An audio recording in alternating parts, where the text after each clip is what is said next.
The recently completed electoral process in Bangladesh, former Prime Minister was re elected. Sheikh Hasina secured a fifth term. This obviously shows her enduring political influence in the country.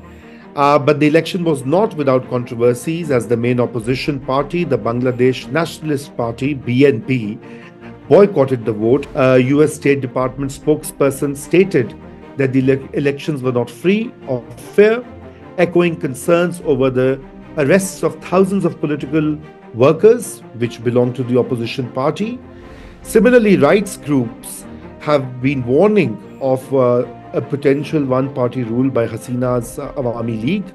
Hello and welcome back. And I would like to talk about the recently completed electoral process in Bangladesh, a populous country in South Asia, and a country which has really shown great promise in terms of social development and increasingly good growth in per capita income.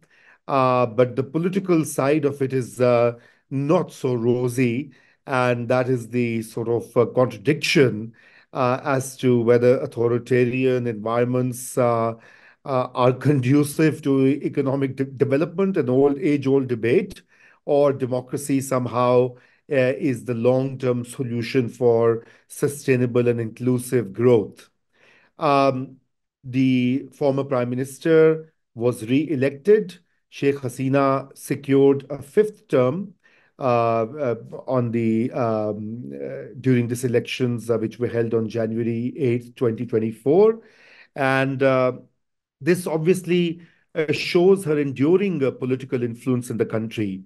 But the election was not without controversies, as the main opposition party, the Bangladesh Nationalist Party, BNP, boycotted the vote, and international observers, including the United States, expressed concerns over the fairness of the electoral process. Sheikh Hasina's political journey is intertwined with Bangladesh's history, as she is the daughter of Sheikh Mujibur Rahman, the founding father who led the country to independence from Pakistan in 1971. Born in 1947 in southwestern Bangladesh, Hasina Wajid graduated from Dhaka University in 1973 with a degree in Bengali literature. Her political initiation came as a mediator between her father and his student followers. She had to leave the country, and her father was murdered, and many members of her family were also killed. And she went into exile in 1981. She returned from India. That is where she went into exile.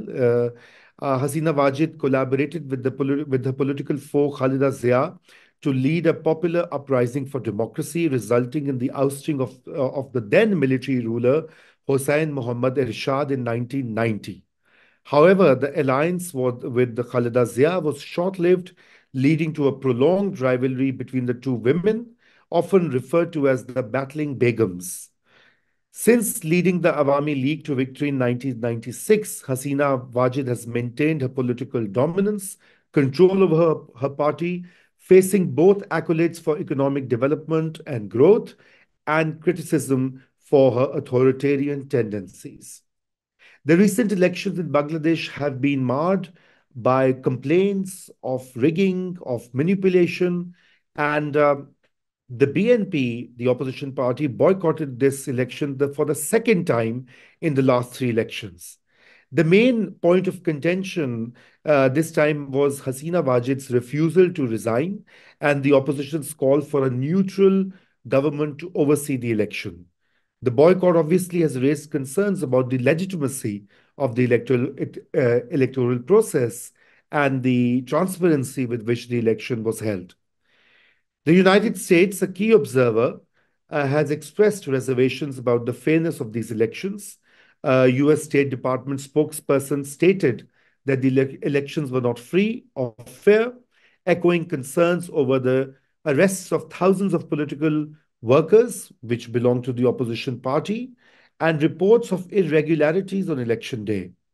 And this view aligns with other observers who regret that not all parties participated in the electoral process.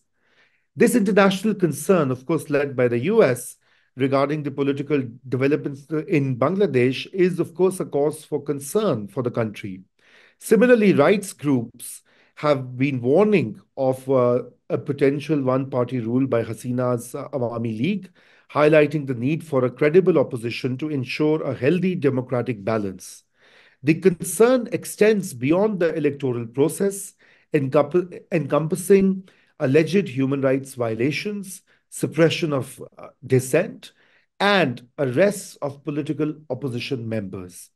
Furthermore, the US State Department and other Western nations, including the British government, have condemned reported acts of violence and intimidation during the elections. The international community, uh, which plays a pivotal role in shaping Bangladesh's economic and political landscape, and is a major buyer of the goods in the garment sector produced by Bangladesh, is going to have repercussions. These condemnations will be a problem moving forward. But despite these controversies, Hasina Wajid remains focused on the economic development of her country. I mean, she knows and she's figured it out, a bit like Turkey's Erdogan, President Erdogan, that economic growth is vital to keeping, her hold over political power, because as per capita incomes increase, as employment increases, that's the best way of her to ward off all sorts of criticism and opposition to her government. She downplayed the opposition's boycott and vowed to improve the economy further. Her past achievements in turning around Bangladesh's economy and the massive garment industry have gained international recognition.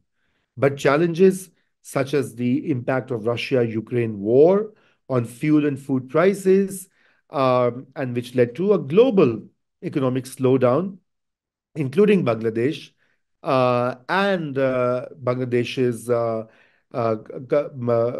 agreement with the International Monetary Fund for financial assistance and bailout, are now significant hurdles.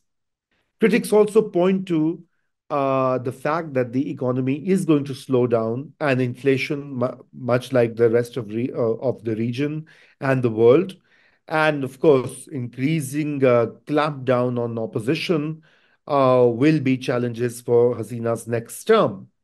And as Bangladesh deals with the aftermath of the recent elections, questions linger about the future of democracy in the country.